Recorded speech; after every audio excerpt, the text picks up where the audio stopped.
Cenário CBN, Desafios e Perspectivas 2018.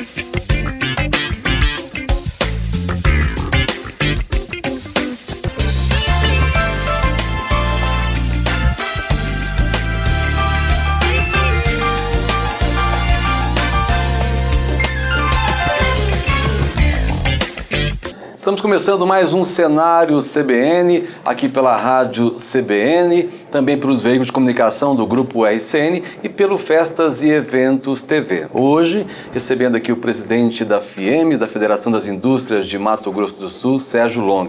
Sérgio, muito obrigado pela gentileza de atender a CBN. Obrigado, também é um prazer para mim estar aqui com vocês. A semana é uma semana decisiva para o governo na questão da reforma da Previdência. Como é que a FIEMES, como é que a CNI, a Confederação Nacional da Indústria, que tem uma campanha aí para que o Brasil não quebre, como é que vocês avaliam a importância da reforma da Previdência hoje? Em primeiro lugar, deixar muito claro que a defesa da reforma ela é muito clara por todos nós empresários, porque é necessário a reforma. Então, um grande debate com a sociedade daquilo que realmente será modificado, exatamente o que ponto será, vamos dizer assim, o aposentado prejudicado ou beneficiado. Mas eu entendo que reformar é preciso. Eu cito sempre o caso das reformas das casas, para que as pessoas possam entender. Então, a pessoa muda para uma casa hoje, uma casa nova, bonita, passou 10 anos, 15 anos, ele tem que começar a reformar.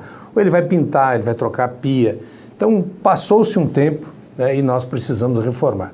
E um grande debate faz parte dessa reforma da Previdência.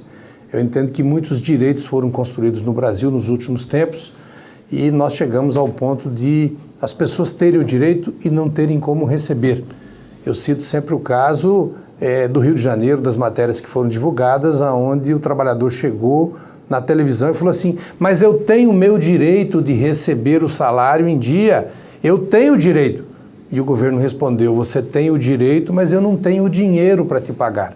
Então nós não podemos deixar isso acontecer. Pode acontecer com o Brasil sem reforma. Pode acontecer com o Brasil sem reforma amanhã, não é daqui 50 anos. Então a reforma é necessária hoje, não teremos grandes alterações de imediato, essas alterações são a médio e longo prazo.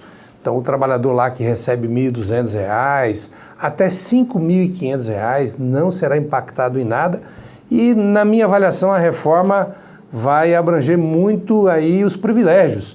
São os trabalhadores que se aposentam com 45 anos, 48 anos, que ganham 35, que ganham R$ 40 mil e que, além da aposentadoria, tem outros benefícios que chegam para contemplar. Então, esses privilégios todos farão parte da reforma. Então, nós precisamos combater os privilégios. E aí sim, vender exatamente o que é a reforma.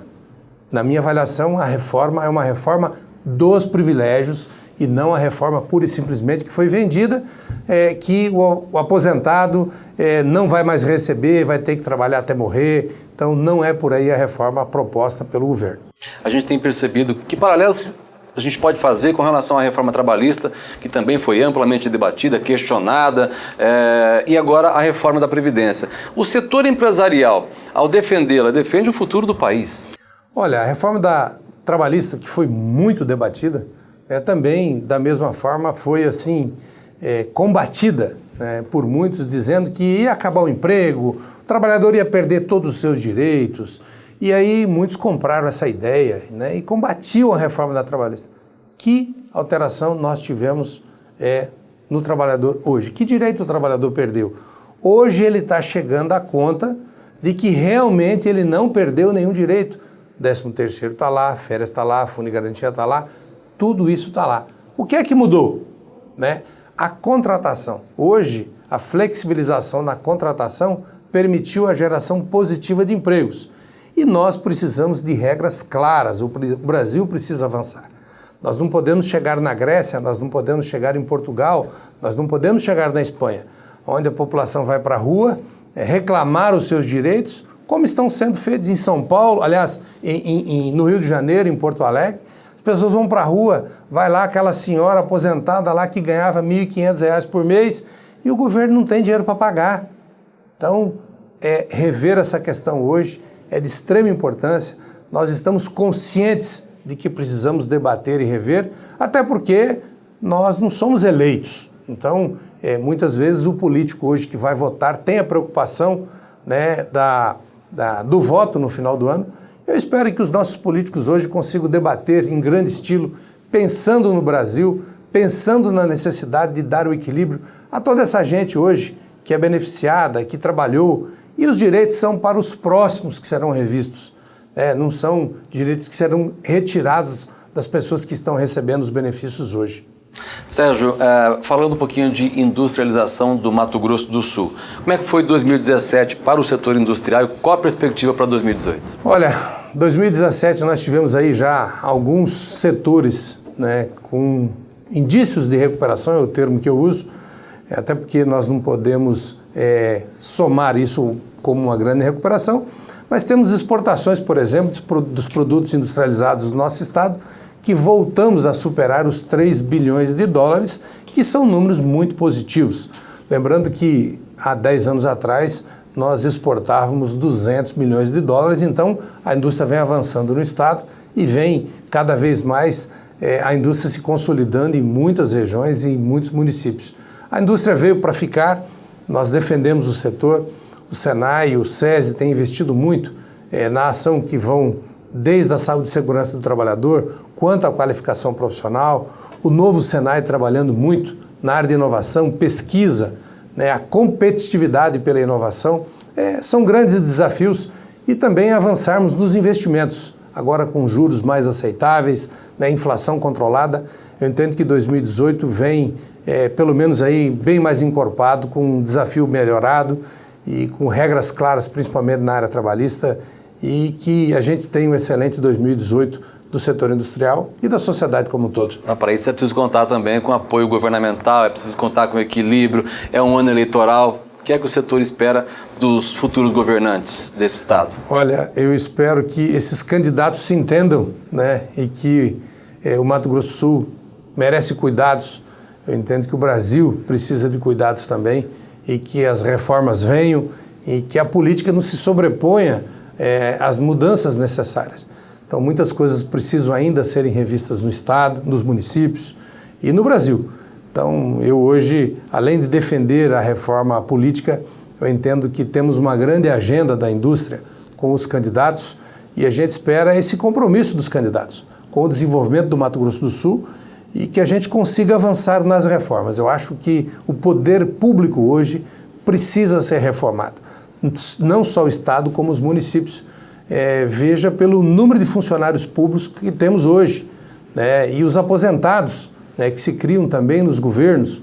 Então, faça essa avaliação. Eu tenho todos esses dados, não é o momento agora de falar nisso, mas já deixar aí uma grande agenda para avaliarmos aí, por exemplo, aonde estamos aí em número de pessoas, habitantes, trabalhadores per capita, enfim, esse custo todo precisa de reavaliação e é uma grande agenda para os nossos candidatos em 2018. A gente tem um estado hoje ganhando bastante força na questão industrial. Três Lagoas é um exemplo de cidade que recebe investimentos bilionários, atrai a atenção do mundo, inclusive é considerada por alguns empresários como o Vale do Silício da celulose no país, no mundo, né? E a gente espera o quê para os próximos anos? O que você imagina, qual que é a percepção? Eu espero transformar essa celulose em papel. Esse é um desafio pessoal meu e a gente tem evoluído bastante nessa discussão e eu entendo que Três Lagoas merece hoje a produção desse papel.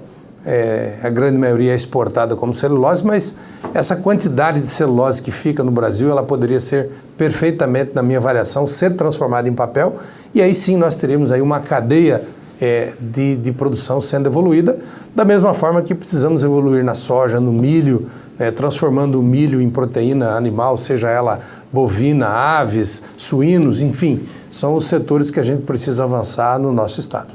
A gente está com o pé, muitos dos empresários, muitas das pessoas que passaram e sentaram aqui, a gente avaliou a questão da crise. Nós estamos com o pé fora da crise? O momento é de olhar para o futuro com otimismo? Eu acho que nós não podemos avaliar ainda assim de que nós estamos com o pé fora da crise. Mas eu enxergo a crise ainda próximo.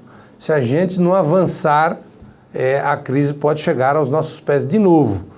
Então, pode ser pior, né? Pode ser pior. Então, essa mudança, por exemplo, da Previdência, E aí eu chamo a atenção da classe política que, neste momento, o Brasil precisa avançar para médio e longo prazo, né? Então, que a gente faça um grande debate com a sociedade, um debate honesto, sincero, mostrando exatamente os privilégios que nós temos. E, recentemente, debatemos aí a reforma da Previdência do Estado, e eu sempre questionei, né? Vamos fazer uma lista dos aposentados e vamos colocar para a sociedade, né? Vamos pegar no Mato Grosso do Sul, tem 1 bilhão de déficit, aonde estão os aposentados? Vamos começar pela letra A e vamos chegar na letra Z.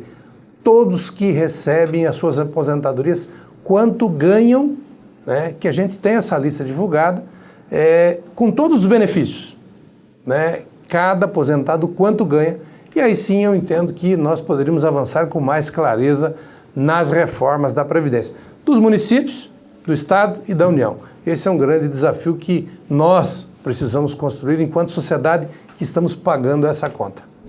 Muito obrigado pela gentileza, Sérgio, de falar conosco aqui na CBN. A gente, com certeza, é um mês em que as definições vão acontecer e que sejam boas para o país.